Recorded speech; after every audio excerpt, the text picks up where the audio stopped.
Oi, Daniele, boa noite. E boa noite a todos que assistiram esse vídeo posteriormente. Meu nome é Esther, sou professora de Ciências e Biologia. Eu atuo como professora de suporte.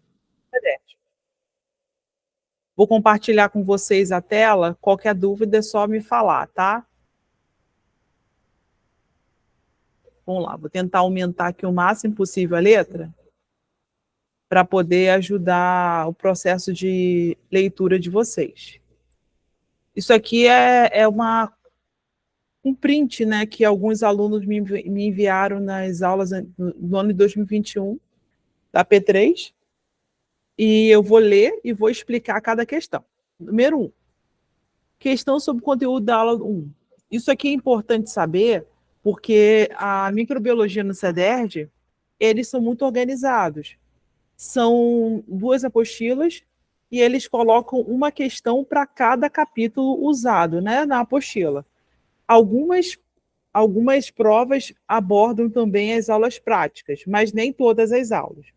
Então, vou explicar questão por questão como se resolve, de onde tirou essa questão. Vou botar o link da apostila aqui, apostila 1, apostila 2, para facilitar o processo de ensino de vocês. Quem tiver dúvida, pode entrar em contato comigo por e-mail ou pelo WhatsApp, tá bom? E, Daniele, se você tiver dúvida e não puder abrir seu fone, coloca a sua dúvida no chat, que quando eu voltar, daqui a pouco, quando eu terminar de ler a questão, de explicar, eu vou olhar o chat para tentar te ajudar na melhor medida do possível, tá? Número 1. Questão 1 sobre o conteúdo da aula 1. Descreva a relação quantitativa que existe entre os micróbios e o corpo humano e dê exemplos de 2 locais do corpo humano onde exista microbiota instalada. Atente e passe para a próxima questão, passe uma página, somente após ter respondido essa questão. Beleza. Nosso corpo tem microbiota endógena. O que é isso? São micróbios que se adaptaram a sobreviver em algumas partes do corpo. Essa microbiota, ela nos ajuda se ela for endógena, mas se houver alguma alteração, como corte, ferida ou acidente, e essa microbiota entrar no nosso corpo, aí causa uma infecção. O corpo humano, ao longo da sua evolução, conviveu com seres vivos de todos os tamanhos, microscópicos, macroscópicos. Quando compararmos os seres eucariontes com procariontes, é possível tanto um quanto o outro dentro e fora do corpo. No caso das bactérias, pode ser até internalizadas ou viverem em cooperação nos diversos tecidos, podendo apresentar incrível proporção de 90% de todas as células que ocupam o corpo humano. As bactérias, elas são bem menores, como elas têm uma composição, uma fisiologia mais simples,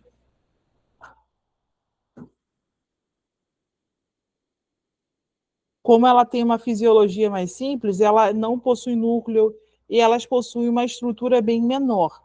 Por elas possuírem uma estrutura menor, elas conseguem ter um tamanho menor. Então, elas acabam ocupando maior espaço no nosso corpo do que as células eucariontes, que são maiores e possuem organelas diversificadas.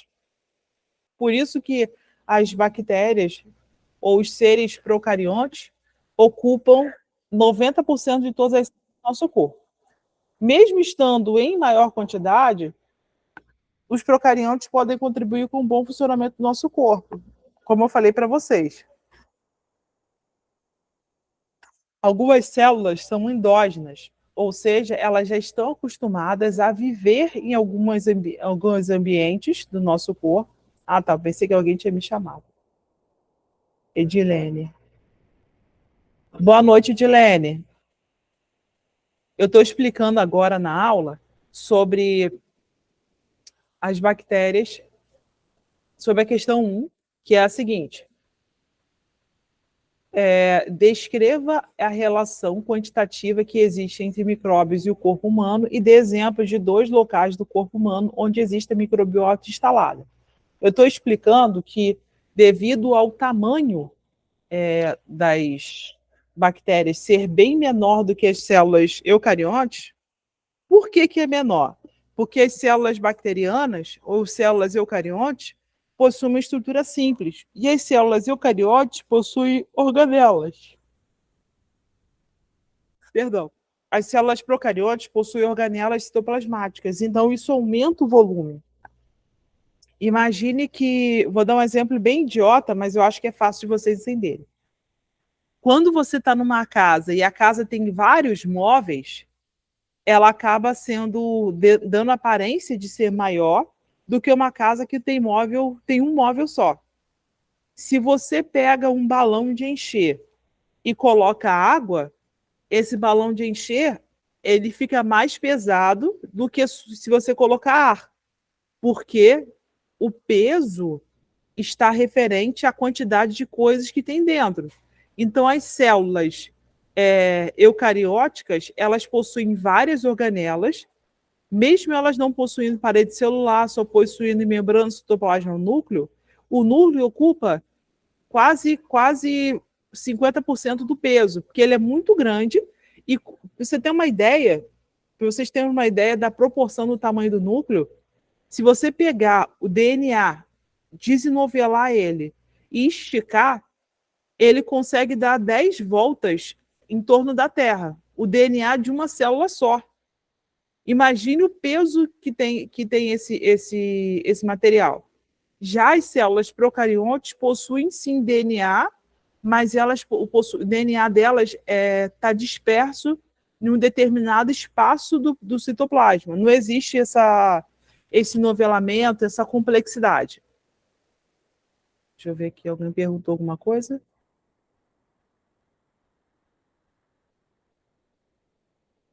Tá. Edilene, se surgir alguma dúvida, você me chama, tá? Ou no chat, ou abre o microfone se você puder, tá? Voltando aqui.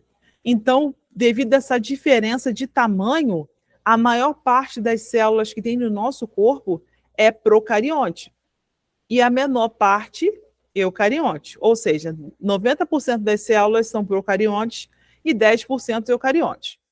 Beleza.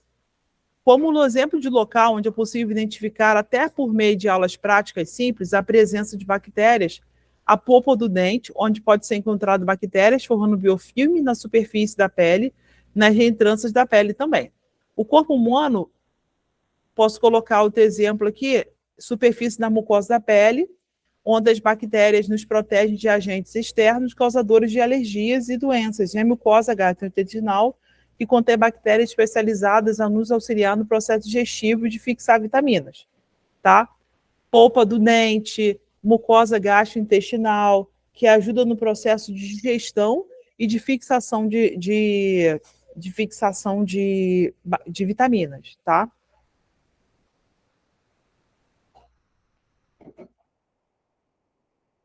Alguém quer tirar alguma dúvida? Eu vou passar ou posso passar para a próxima questão. Vocês entenderam a explicação? Que a bactéria procarionte, ou células procariontes, são menores, porque a composição celular dela é simples. Então, por isso que 90% das células que tem no nosso corpo são procariontes. 10% são eucariontes. Isso está no capítulo 1, beleza? Alguém quer perguntar alguma coisa?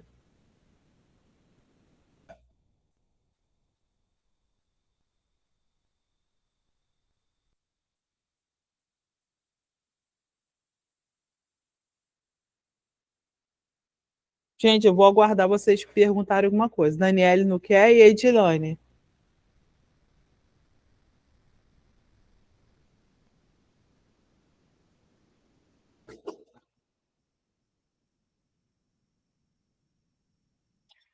Edilane?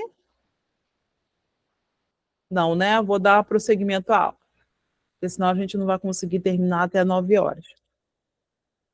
Questão 2, referente ao conteúdo das aulas 3 e 4, porque são aulas teóricas mais aulas práticas, por isso que juntam duas. Cite os principais tipos morfológicos de células bacterianas. Letra A. Letra B. Descreva 2 produtos utilizados pela humanidade que são fabricados na ajuda de micróbios. Olha, você pode colocar célula gram positiva, célula gram negativa. Cocos, espirilos, bactérias podem ser classificadas como aeróbicas, anaeróbicas e arqueobactérias. Também podemos colocar bactérias cocos, são esféricas, semelhantes a pequenos cocos. Bacilos, que são bastonetes, que são bactérias bem parecidas com bastões ou vírgulas. Espirilos, que são bactérias espirais, semelhantes a macarrão, parafuso. Também tem o vibrião, que algumas pessoas chamam de espirilo de vibrião. E também tem aquelas organizações, por exemplo, streptococcus, estafilococcus, que na verdade são arranjos moleculares para que facilite a sobrevivência dos cocos, que são bolinhas simples que sozinhas eles não sobrevivem, eles precisam se aderir ao meio de cultura ou a alguma substância produtora de nutrientes para poder facilitar a sobrevivência. Esses seres aqui, tanto cocos, bacilos, espirilos, eles formam biofilme. Vocês vão estudar melhor o biofilme mais para frente, porque biofilmes são camadas de células microbianas que se tornam resistentes a agentes externos. Ah, tá bom. Aí, Edilane, quando você tiver alguma dúvida, você pergunta, mas eu vou te mandar o vídeo do começo, aí se você tiver alguma dúvida, você me fala. Eu só vou responder.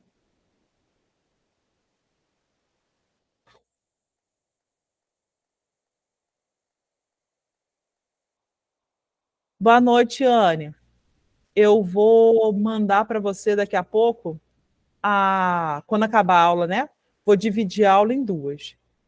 Você vai poder assistir a primeira parte que você perdeu e vai começar a assistir agora a partir da segunda questão.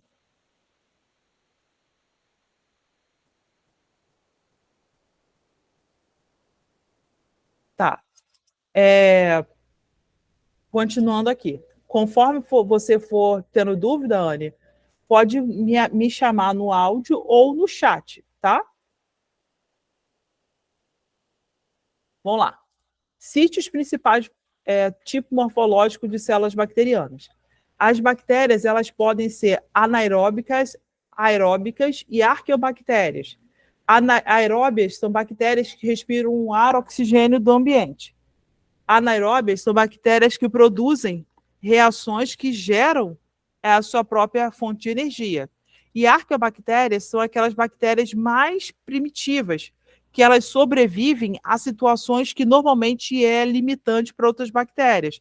Por exemplo, a ausência de oxigênio, elas realizam quimiossíntese, ou seja, elas podem usar o enxofre do ambiente e converter esse enxofre ou metano em fontes primárias de energia. Se for cobrado na questão as questões anatômicas dela, a gente pode classificar em cocos, bacilos e espirilos. Cocos são bactérias esféricas, semelhantes a pequenos cocos, bacilos ou bastonetes, que são bactérias bem parecidas com bastões ou vírgulas, espirilos, que são bactérias espirais, semelhantes a macarrão parafuso. E também existe uma outra situação em que as bactérias se organizam para melhor sobreviver no meio de cultura ou no meio ambiente, chamado. Qual o nome? Vocês lembram?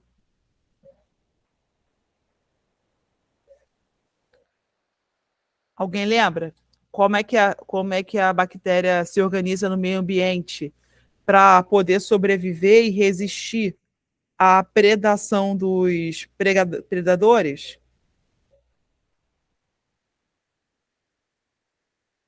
Ó, essa nível de organização que eu estou falando, ele também pode se tratar de uma estratégia de resistência chamada biofilme. No nosso corpo existem várias estruturas chamadas biofilme, na parede, no nosso dente, no nosso intestino, no nosso estômago, que são estruturas capazes de facilitar a sobrevivência das bactérias, tá? Biofilme.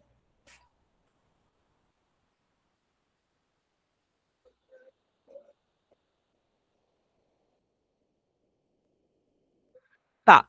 Agora, número 2, A pergunta número 2. Descreva 2 produtos utilizados pela humanidade que são fabricados com a ajuda de micróbios. Como produtos produzidos por micróbios que podemos ser utilizados pela humanidade, cito penicilina, que é um tipo de excreta fúngica ou de levedura que é capaz de impedir a produção de bactérias e também pode ser utilizado como antibiótico.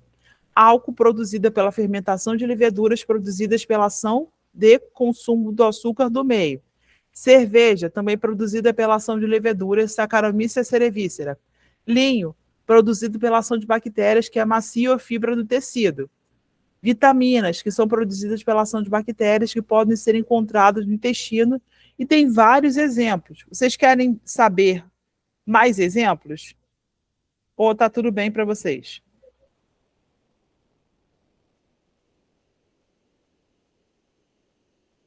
Me fala aí, gente. Eu vou dar um tempo para vocês pensarem.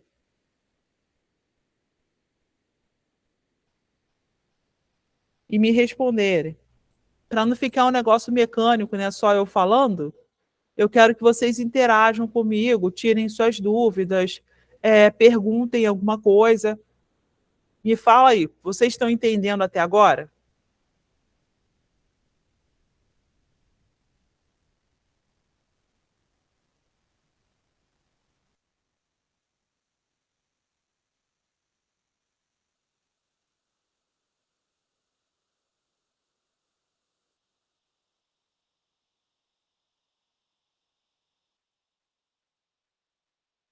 Tá, vocês têm alguma dúvida? Querem que eu tire alguma dúvida, que eu responda alguma coisa que vocês não tenham entendido até agora? Que eu estou um pouco resfriada, então minha voz está um pouco fanha. Se vocês não entenderem alguma coisa que eu tenha dita, me pergunta que eu tento explicar da melhor forma possível, tá? Ou digito a dúvida, se for muito difícil de entender minha voz. Vamos lá, passar para o número 4. Professora, eu só estou com uma dúvida Pode em perguntar. questão de diferenciar na parte morfológica e estrutural. Estrutural, também você pode colocar aquelas bactérias que possuem espirilos, não tem aquelas bactérias que têm questões de que auxilia na locomoção delas no meio ambiente, no meio que ela vive? Então, Aquele por que exemplo, pílis, flagelos, né? isso, flagelos, cílios, mais o quê? Eu Lembra? acho que eu acho que é só mesmo. E tem aquele pílis que é na parte de reprodução, né? Isso. Mas essa questão do pile é uma coisa muito importante que você lembrou. Gostei da dúvida que você tirou. Por quê? Porque o pile não é um processo de reprodução, é de recombinação genética. Porque reprodução é só quando tem gametas. E bactérias não possuem gametas. Se caiu alguma questão perguntando sobre tipo de reprodução que gera mais variabilidade genética, vocês podem falar que após transcorridas várias gerações, as bactérias podem desenvolver o pile, que é uma estrutura que compartilha DNA. Uma bactéria compartilha DNA com a outra, o que permite uma troca genética, não uma reprodução, tá? Não esqueçam disso, não. Reprodução é só entre gametas, masculino e feminino. Já a troca genética é quando há uma junção do parte de DNA de um ser vivo com a de outro ser vivo, fazendo uma recombinação. Eu expliquei a sua dúvida? Sim, sim.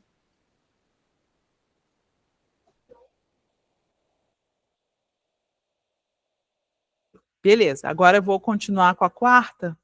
Ah, peraí, Daniela, na hora que dá para entender, mas a matéria não fixa na minha mente. Aí na hora a prova dá um branco. Olha só, eu vou mandar para quem já está no meu grupo, eu vou mandar essa revisão aqui.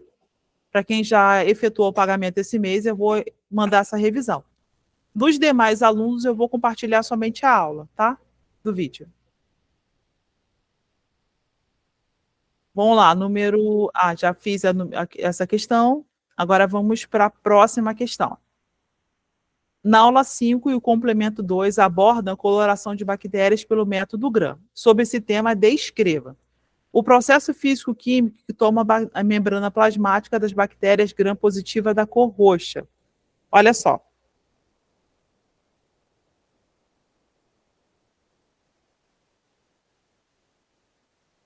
Alguém lembra desse conteúdo?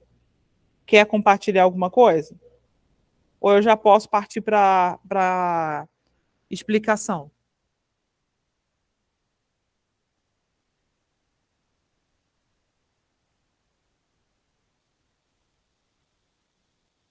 Tá, eu vou partir para a explicação.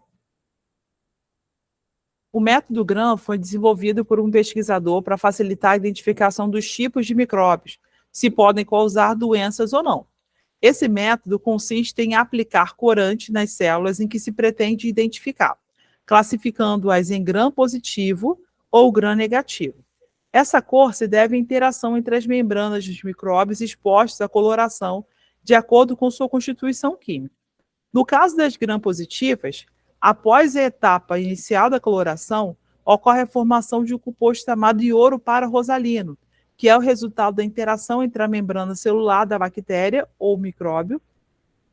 No caso, leveduras, elas ficam com a cor roxa, com o cristal violeta e depois com o lugol, que interagem com a parte lipídica da membrana, fixando-se nela. Mesmo após a lavagem com álcool, devido às bactérias possuírem dupla camada, absorvem cristal violeta, que é fixado pelo iodo no lugol. E outra coisa que é importante salientar é que as bactérias gram-positivas e gram-negativas, elas são coloradas da mesma forma. Todas as bactérias são após a primeira parte da etapa de coloração, ficam roxas. A diferença é que somente as gram-positivas, após a lavagem com álcool, não perdem a coloração roxa. Já as gram-negativas, elas perdem a coloração roxa porque elas possuem uma camada simples, tá? De parede celular. E então é muito mais fácil de dissolver aquele corante que ficou naquela camada simples. Já as bactérias gram-positivas têm uma camada dupla. A coloração entra na célula, no intervalo entre uma camada e a outra, ela fica fixa ali. Por isso que o álcool não consegue permitir que essa coloração saia. Agora, se você passar álcool 70%, essa coloração vai interferir. Quanto maior a porcentagem de água que estiver no álcool, menor e menos eficiente é o resultado da coloração gram. Por isso que quando você faz a coloração gram, tem que ter uma porcentagem exata de álcool e água para não viabilizar esse processo de coloração, tá? Existe um manual de coloração que eu posso disponibilizar para vocês, que pode ser interessante para vocês entenderem a proporção entre a quantidade de álcool e água do corante. Beleza. Então, quando você passa o álcool depois do lugol, você tira o excesso de coloração, você tira a coloração roxa das células gram-negativas e passa uma coloração de contraste, que é a fucsina. A fucsina é uma mistura de roxo com vermelho. Então, somente as gram-negativas absorvem a cor vermelha. E as gram-positivas já concentraram uma quantidade grande de corante, e por isso que elas não têm mais espaço molecular para que aconteça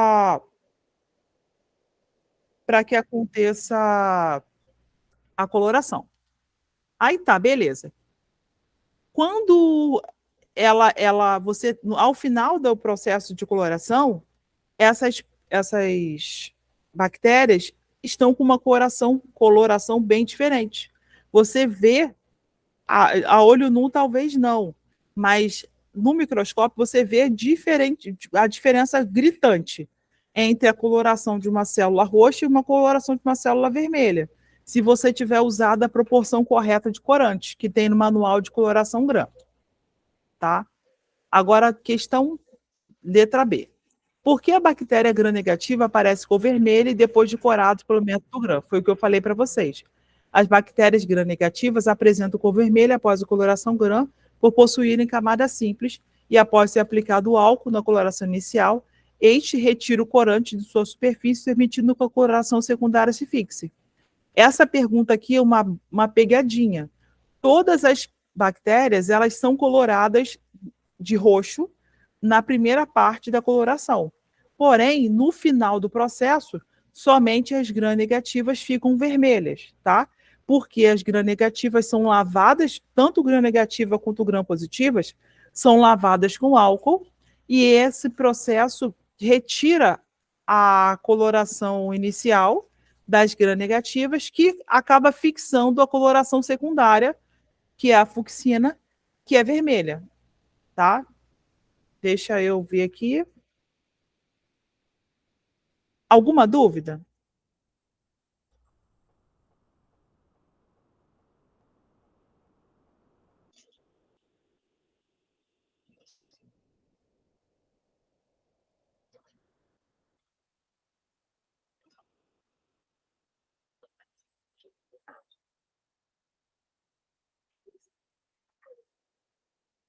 Gente,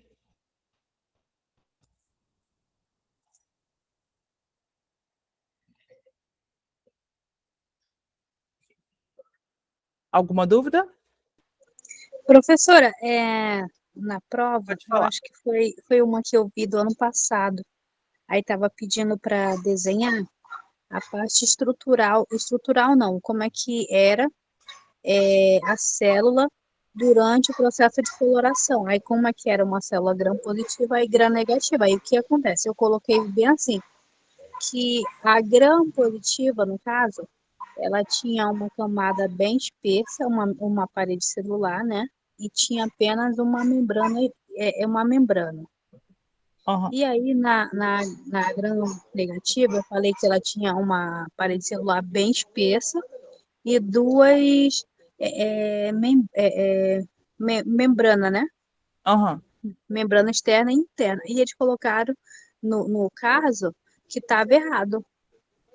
Repete a dúvida que eu estava atendendo uma aluna aqui. Repete a dúvida. Você falou que apareceu uma foto de duas bactérias, né?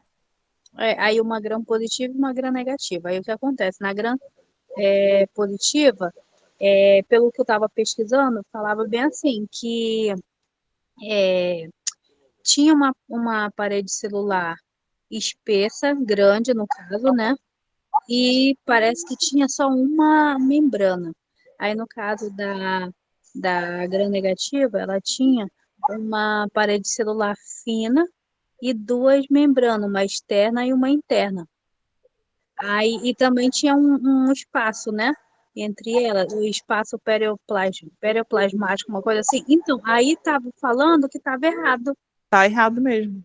É porque a membrana negativa, o que que acontece? A membrana as células bacterianas, né? Gram-positiva, elas têm duas camadas de peptidoglicano. A parede celular delas é de peptidoglicano, só que é uma parede dupla. E abaixo da parede dupla tem uma camada simples de membrana celular, de parede, de membrana, né?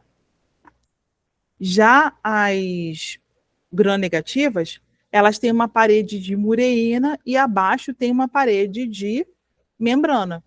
Por isso que elas são facilmente descoloridas. Já as gram-positivas, elas têm uma dificuldade maior de ser descolorida porque ela tem uma membrana dupla. Você entendeu? Então, no caso, a gram negativa, ela tem na parede celular dela, mureína, né? Isso. E a gram positiva, ela tem o que? Eu não, Peptidoglicano. peptidoglicano. Sim, Isso. consegui entender. Entendeu? Ó, não tem vergonha não. Pode me chamar quantas vezes for necessário, tá? Porque às vezes a sua dúvida vai ajudar o colega a entender de uma forma que sozinho eles não entenderiam, tá bom? Beleza, continuando.